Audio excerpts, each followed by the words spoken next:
Welcome to AwakeningYOU channel. If you appreciate what we do, please support us. Thank you. Dear sons and daughters of planet Earth, I am Sananda. Being here today once again continues to be a source of great joy for me. And why have I been here constantly? Because this is a very peculiar moment in its events. We have already said it here a few times, but it seems that many prefer not to hear it or prefer not to believe it. They prefer to continue living their lives the way they are, without worrying about what will come. I would say these are not right, nor are they wrong. Because everything that will happen in your world, no matter where on the planet you are, will not depend on your will or your desire, it will simply happen. So I would say to each one of you, continue living your lives as you have always lived, just having as a goal, as a focus, the experience on the path of the fifth dimension, the experience in behavior for the fifth dimension, the experience in the ways of thinking and acting to the fifth dimension. Only that.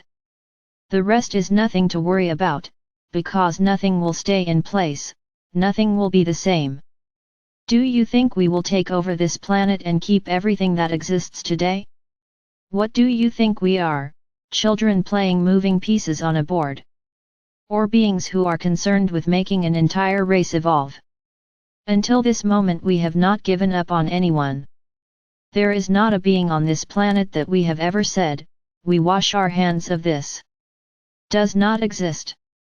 Even those whose walk may not have been of the light, we are also trying to make them change. We don't despise anyone, we don't judge anyone, we don't separate anyone, everyone is equal, regardless of their path. The only thing we do is respect choices. So everyone who has the opportunity to change their path shows us, no, I don't want to. I want to continue to be who I am. So yes, through your determination and your own will, you will follow the path you want, we will intercede nothing, we will do nothing.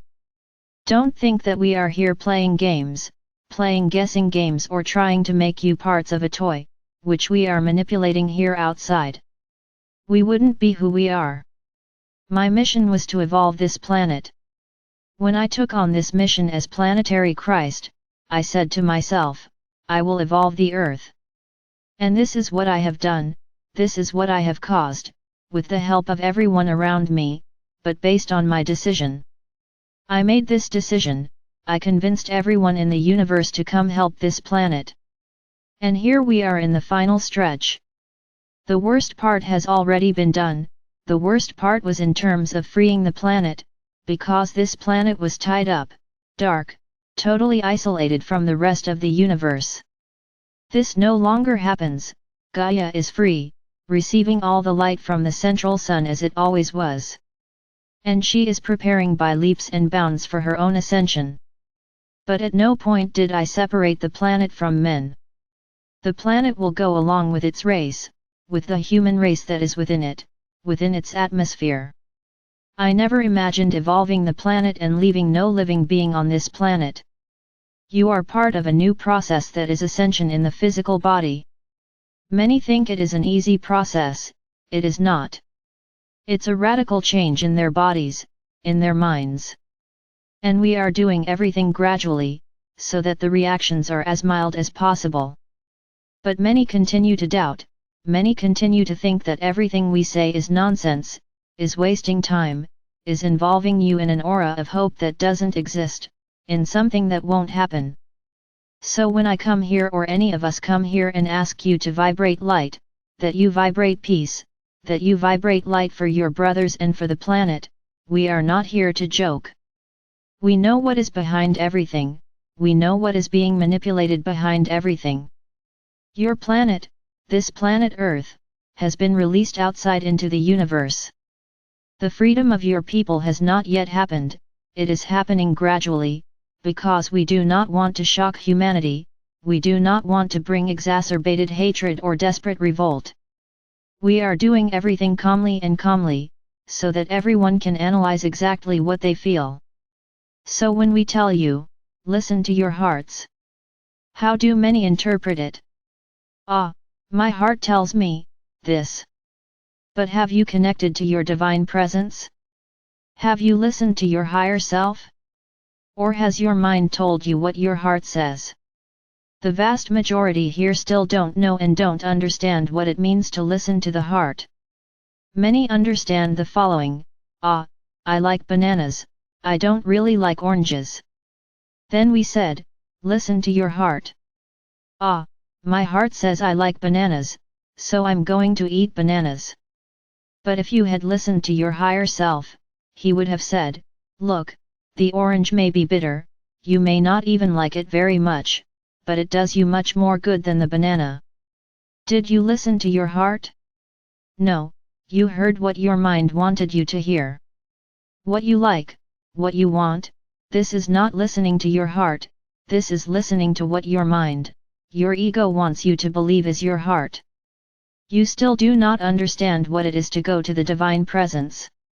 It's silencing the mind. It is simply believing that within your heart, there is a very powerful being that is your higher self. And he is the one who has to give the orders, he is the one who has to show the way, not your mind, not your wants, not what you like. We have often said this here: listen to your heart, and you understand, I listen to what I like. This is the ego speaking, not the heart. Because a vast majority of the time, the heart will say something that you won't like to hear, the vast majority of the time, not what you like, what you have become accustomed to. Often it is exactly what you reject, what you do not accept, that is the path, because there is a lesson, there is your evolution, not what you like. What you like is not listening to your heart. So yesterday many acted with their hearts, but with their hearts in what they liked, not in what the higher self said. So I continue to insist on this subject: learn to listen to the higher self. The time will come when we will not be here with you, it will be a time of total isolation. Who will you listen to? To your heart?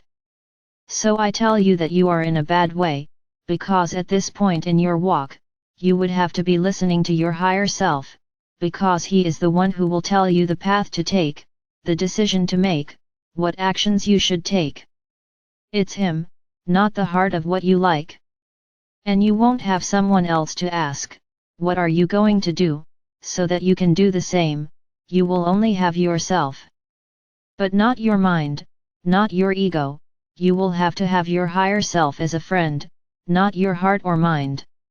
I sincerely hope that each of you delve deeper into this subject, how to reach the higher self. Do your internal, solitary search. Talk to yourself, have a moment of peace in your mind, disconnect from the outside world. Do whatever ritual you want, but learn to listen to your higher self, not your heart responding to what you like. This is not higher self, never was. So learn. Seek to be in this place, sitting with the higher self in front of you, talking, exchanging ideas. This is what you need to seek, this is listening to your heart. Not the heart of what you like, this is not listening to the heart, this is listening to the mind and the ego. Your journey has not been easy, we have presented here many techniques, many paths that have elevated you. Now it seems that the main thing you have forgotten, which is contact with the higher self, which is contact with the one who guides your soul, who knows what is good for you and what is not, to the detriment of what you think is good or not. So I give you a warning, seek to meet your higher self, this is urgent, very urgent. Because it will be he who will guide you at each moment, not your minds or heart. This is not listening to the heart. Listening to the heart is listening to the higher self, not what you like, not what you want. Oh, I want that. So it's from the heart. No, this is mind and ego, it is not higher self, it never was. So learn to get in touch with him. And I'm not going to say it's a difficult contact, because he's not outside, he's inside. If you call him from the heart, with love, with respect, believing that he will listen to you and respond to you, you will hear him and you will see how easy it was. The barriers to getting to him are placed by his ego, his mind, not him. He is there available, you just need to call him with love and respect, and he will respond promptly and lovingly.